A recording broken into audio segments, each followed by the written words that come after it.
welcome to my channel on the best of fantasy. Today I am reviewing another SPFBO finalist, Cold West by Clayton Snyder.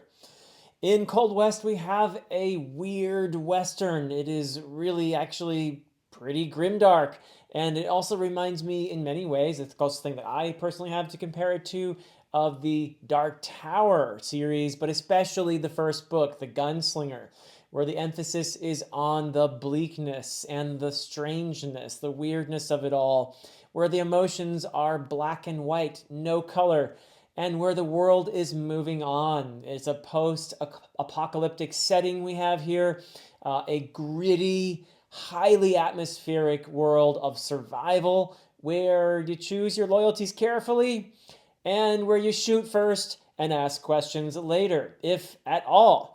So it's a pretty short book, actually. It's fundamentally a raw exploration of grief and vengeance. It's more about the mental state of the protagonist slash narrator than anything else, but it is a pretty quick read. I read it in a few hours, essentially in one sitting. And it is appropriate to have this very concise, taciturn nature to the writing. It's not just bleak in terms of the setting and the world and the events, but in terms of the writing style itself. It's very clipped. The dialogue especially is very clipped. And in that sense, that kind of minimalism works really well with the vibe of the story. I really appreciated that. Indications that Clayton Snyder can really write very, very well. That absence of description, it works for the most part. I would say that it works with the scenes of sudden violence. There's a lot of sudden violence in the sense that it happens abruptly, it happens fast. But in terms of, I did have some issues with the overall plot and the abruptness and conciseness of everything. There were moments where it didn't work so well, and I'll explain that later. But the opening is brilliant. The opening to this book is absolutely brilliant. Some Clint Eastwood vibes going on there for sure. But it opens with a burial. It opens with a burial, and it's a great example, this incredible scene, of how this book really functions well. The intimate scenes, the scenes that are intimate, the dialogue, these are really good. And the voice of Will Cutter comes through very strongly. He is the narrator. His voice comes through beautifully in this first-person narration. So I really appreciated those types of scenes. And also, I think it's worth mentioning that it is first-person narration, but it also comes with a lot of flashbacks. And the flashbacks I actually really liked. They interrupt the main narrative, but in a good way. Because they add depth to the protagonist and also some layers to the world. I would not call it rich world building at all. It's very stark, very minimalistic in many ways. But you get a little bit of some layers added through these flashbacks, but really more importantly, you get more of Will, his life, his past, the reasons for him being the way he is. These all get added very slowly in a kind of trickle of flashbacks that happen throughout the book. And that is important because it does add reflection, which is really lacking in the main narrative, the narrative of the present. That narrative lurches from one scene of violence to another, and it is pretty graphic at times, very, as I said before, very abrupt. Now, in terms of the strengths of this book, I really did love the characterization of the protagonist slash narrator. I thought that was really well done. The intimate moments, as I said before, are really well portrayed. The dialogue, he captures that Western vibe really well. And so it's just a nice atmospheric read in that sense. In terms of the weaknesses, I'd say the overall plot. So it is really, as I said, it's more about the mental landscape of the protagonist than anything else. And the plot itself kind of lurches from one thing to another. And there's very little explanation sometimes. Some of these events are just very sudden, out of nowhere. And I think that's very deliberate on Clayton Snyder's part, I'm sure.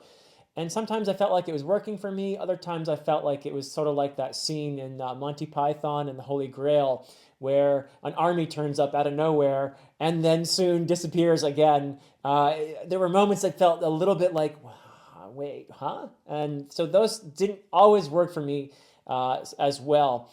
So I have a little mixed feeling about the way the plot works, or the lack of plot, I guess you could say. I have somewhat mixed feelings about the world building. Overall, I think the minimalism worked pretty well, particularly because it does go well with the vibe of the story. However, there are certain elements in there, like the magic, and there is magic, a couple different types of magic in the story, that just seemed a little bit abrupt at times.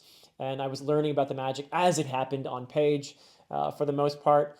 So I was a bit, it just butted me out of the story a little bit, here and there.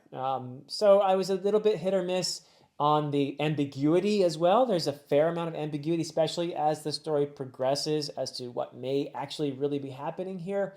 I liked it a lot at the end, but in the middle parts, the ambiguity left me feeling, again, a little bit outside of the story.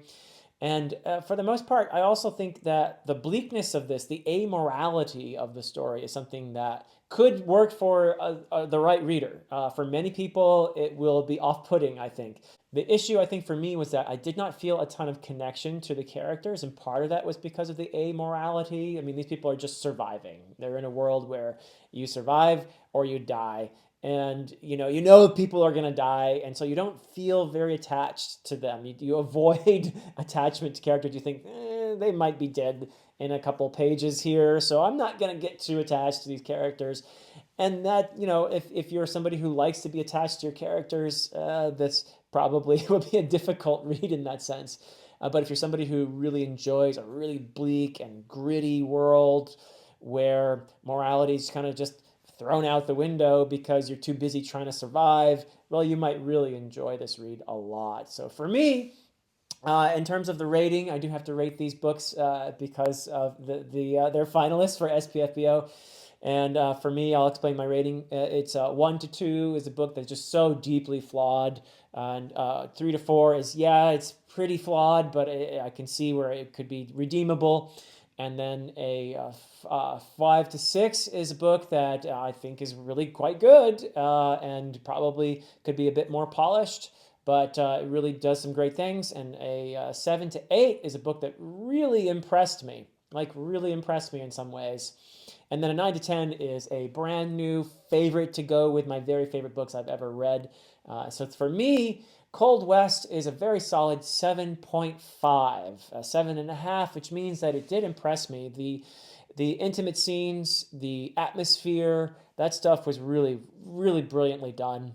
And so I would definitely recommend this read for the right sort of reader. If you're looking for a really grimdark, bleak, weird Western, and also a very fast read, then I think Cold West could be just the thing for you. That is it from me for now. Until next time.